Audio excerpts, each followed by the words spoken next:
G ಬಗ್ಗೆ ನಿಮಗೆ ವಿಕಸಿತ Bharat guarantee for Rozgar ಮತ್ತು ಆಜೀವಿಕ್ ಮಿಷನ್ ಏನಿದೆ ಅದ್ರ ಬಗ್ಗೆ ನಿಮಗೆ ದ್ವೇಷ ಯಾಕೆ ಸರ್? ನಿಮಗೆ ಈಗ ಕೇಂದ್ರ ಸರ್ಕಾರ 20 ವರ್ಷಗಳ ನಂತರ ಅಂದ್ರೆ ಮನ್ರೇಗಾ ಬಂದಿದೆ 2005ರಲ್ಲಿ, 2025 ಕಳೆದ 26 ಬಂತು.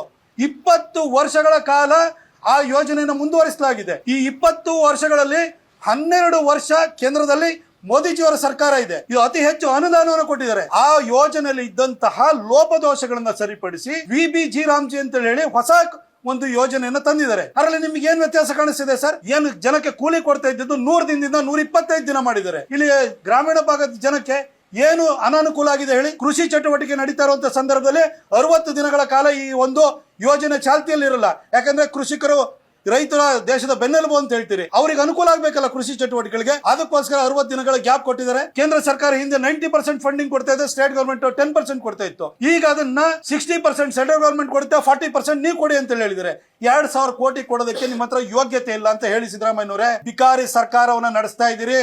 ನಿಮ್ ಕೈಲಿ ಕೊಡಕ್ಕಾಗಲ್ಲ ಅಂತ ಹೇಳಿ VBG ರಾಮ್ಜಿ ಬಗ್ಗೆ ನಿಮಗೆ ವಿಕಸಿತ ಭಾರತ್ ಗ್ಯಾರಂಟಿ ಫಾರ್ ರೋಜ್ಗಾರ್ ಮತ್ತು ಆಜೀವಿಕ್ ಮಿಷನ್ ಏನಿದೆ ಅದ್ರ ಬಗ್ಗೆ ನಿಮಗೆ ದ್ವೇಷ ಯಾಕೆ ಸರ್? ನಿಮಗೆ ಈಗ ಕೇಂದ್ರ ಸರ್ಕಾರ 20 ವರ್ಷಗಳ ನಂತರ ಅಂದ್ರೆ ಮನ್ರೇಗಾ ಬಂದಿದೆ 2005ರಲ್ಲಿ, 2025 ಕಳೆದ 26 ಬಂತು.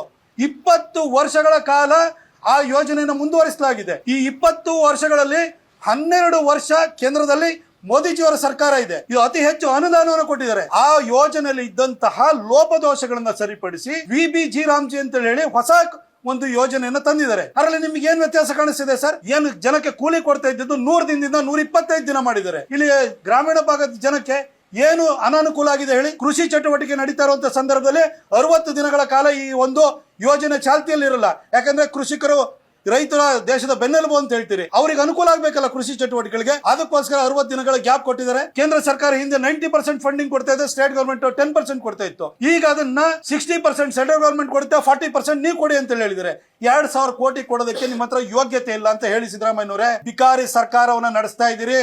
ನಿಮ್ ಕೈಲಿ ಕೊಡಕ್ಕಾಗಲ್ಲ ಅಂತ ಹೇಳಿ